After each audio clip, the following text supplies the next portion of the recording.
వచ్చారు.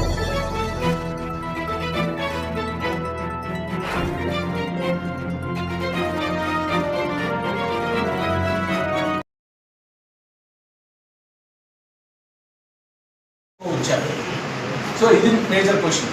సో మనం ట్రాన్స్ప్లాంట్ చేయకపోయినా పేషెంట్స్ని డయాలసిస్లో 18 ఏళ్ళ నుంచి 65 ఏళ్ళలో వచ్చిన వాళ్ళని ముందు ట్రాన్స్ప్లాంట్కి ఎక్కడో ఒక చోట పేరు నమోదు చేసుకుంటాం. లీగల్గా mother, father, brother, sister or బాబాయిలు, పెద్దమ్మలు వీళ్ళు కమిటీ అప్రూవల్ తీసుకోవాలి.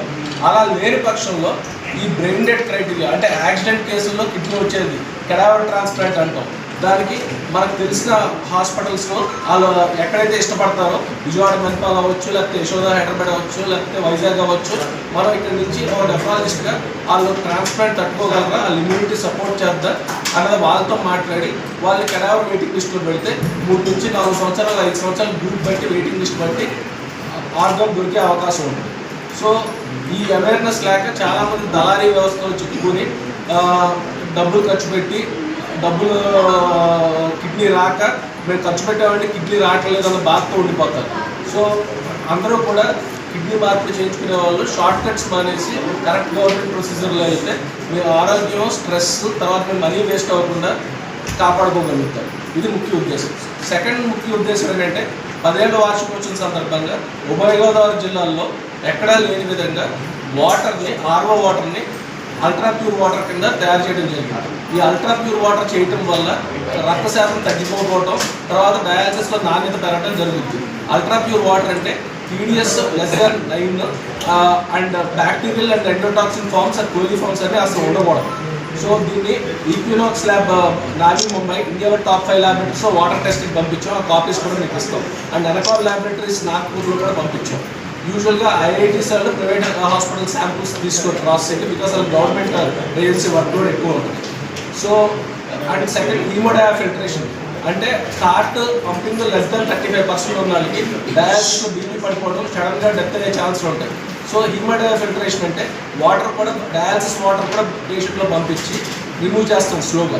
సో దట్ హార్ట్ వీక్గా ఉన్న పేషెంట్స్ డయాలసిస్లో డెత్ అయ్యే అవకాశాలు తక్కువ ఉంటాయి, లాంగిటీ పెరుగుద్ది. సో ట్రాన్స్ప్లాంట్ చేసుకునే వాళ్ళకి మధ్యలో హార్ట్ వీక్గా ఉండి ఇబ్బంది అందుకున్న వాళ్ళకి 6 నెలలు, సంవత్సరం పాటు ఇది బ్రిడ్జ్ కింద పనికొస్తుంది. సో దీనికి మెయిన్ కావాల్సింది అంటే వాటర్ నాణ్యత.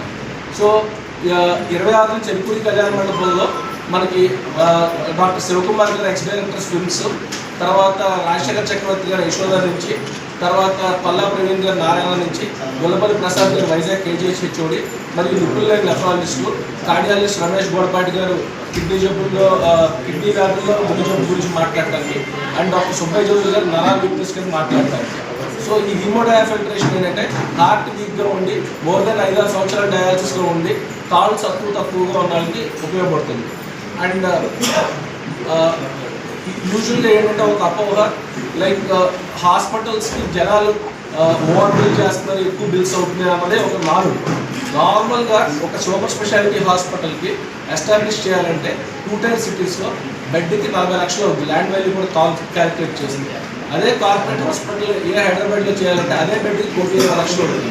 Because equipment and infrastructure super speciality hospital గురించి చెప్తున్నాను. సో దీనివల్ల వైద్య ఖర్చులు పెరగడం జరుగుతుంది. సో జనాలందరికీ నేను ఏం చెప్తానంటే, మీరు సంపాదించే ప్రతి రూపాయిలో రోజుకి 50 రూపాయలు ఇన్సూరెన్స్ పట్టుకోండి. సో ఆరోగ్యం ఉన్నా లేకపోయినా కొన్ని జబ్బులకు ఆరోగ్యం కవర్ చేయకపోవచ్చు, లేకపోతే కొన్ని స్టంట్లు కానీ కొంచెం కాస్ట్లీ వైద్యం కానీ ఆరోగ్యంలో రాకపోవచ్చు. సో ఒక కప్ ఆఫ్ కాఫీ ఏదైతే మీరు తాగుతున్నారో, ఒక కుటుంబంలో ఒక వైఫ్ అండ్ హస్బెండ్కి కాఫీ ఖర్చు పెట్టేది హెల్త్ ఇన్సూరెన్స్ ఖర్చు పెట్టుకోవడం బెటర్. ఇప్పుడు నా హాస్పిటల్కి క్యాష్లెస్ లేదు, కానీ క్యాష్ కట్టుకున్న తర్వాత 30 రోజుల్లో అందరికీ EMS అయ్యింది. ఎందుకు కారణం ఏంటంటే, మనం ఎవరన్నా పొరపాటు ఇన్సూరెన్స్ రిజెక్ట్ రాసినా మనం ఎందుకు చేసాం వైద్యం, ఆ వైద్యం తాలూకా ప్రూఫ్ని అటాచ్ చేసి పంపిస్తే ఏ ఇన్సూరెన్స్ కంపెనీ కూడా రిజెక్ట్ చేయడానికి లేదు. రిజెక్ట్ చేస్తే కన్స్యూమర్ ఫామ్లో వాళ్ళు లీగల్గా లాగొచ్చు. మనం ట్రీట్మెంట్ న్యాయబద్ధంగా ఒక గైడ్ ఆధారిత పూరిత వైద్యం అయితే ఏ ఇన్సూరెన్స్ కంపెనీ కూడా రిజెక్ట్ చేసే అవకాశం లేదు. ఓకే, సో డాక్టర్గా మనం ఎందుకు రిజెక్ట్ అయిందని రాస్తే సరిపోదు. మనం ఏ వైద్యం ప్రకారం వాళ్ళు డయాలసిస్ ఎందుకు చేసామో, GFR తగ్గిన తర్వాత చేసామా, క్రియాటిన్ ఆ తర్వాత చేసామా, లేకపోతే 2-3కే చేసామా అన్నది చూసుకుంటారు. సో వైద్యం ఆధారిత పరంగా చేస్తే ఇన్సూరెన్స్ రాకుండా లేదు. అండ్ మన హాస్పిటల్లో 9 ఏళ్ళ నుంచి నేను విలేజ్ డాక్టర్స్కి అగెనెస్ట్ కాదు, కానీ నాకు రెఫరల్ కానీ దళారీ వ్యవస్థ కానీ నేను నమ్మను. పేషెంట్కి హాస్పిటల్లో రాగానే రిసెప్షన్ మీద రేట్లు డిస్ప్లే చేయబడతాయి, అది WHO నామ్స్ DHO నామ్స్ ప్రకారం రన్ చేస్తుంది. సో ఇప్పుడు వచ్చి నేను ఎందుకు సపోర్ట్ చేయను అంటే, వైద్య ఆల్రెడీ కిడ్నీ జబ్బులు వచ్చిన వాళ్ళకి వైద్యమే ఎక్కువ ఖరీదు అవుతుంది. మళ్ళీ ఈ దళారీ వ్యవస్థలో అంతా డబ్బులు అయ్యేసరికి ఇంకా కాస్ట్ పెరుగుతుంది. సో నాకు మానసిక సంతృప్తి వాళ్ళ పని నేను చేయను. ఓకే, సో విలేజ్ డాక్టర్స్ తక్కువ పరచడం కాదు. సో వాళ్ళ దగ్గర ఉంచుకొని పెయిన్ కిల్లర్స్ స్టెరాయిడ్స్ ఇవ్వటం వల్ల పిల్లలు ఇదవుతున్నారు. సెకండ్ మోస్ట్ ఇంపార్టెంట్ యువతకి ఏంటంటే, జిమ్ చేసేటప్పుడు హెవీ జిమ్ అలవాటు లేకుండా ఒకేసారి చేయటం, స్టెరాయిడ్స్ తీసుకోవడం వల్ల మజిల్ బ్రేక్లోనే కిడ్నీలు గొట్టాలు ఫెయిల్ అవుతున్నాయి. ఓకే, అండ్ డ్రగ్ అడిక్షన్ వల్ల, స్మోకింగ్ వల్ల కూడా చాలా హార్మ్ఫుల్ ఉంది యూత్లో. సో ఇది నేను చెప్పదలుచుకున్న విషయం. సో జూన్ 26న చెరుకురిలో పొద్దున్న 9:30 నుంచి 10:30 వరకు రావాల్సిందిగా కోరుకుంటున్నాను ప్రెస్ వాళ్ళందరినీ. అక్కడ బ్రెంకో డాక్టర్లందరూ కిడ్నీ జబ్బుల మీద అవగాహన కల్పిస్తారు.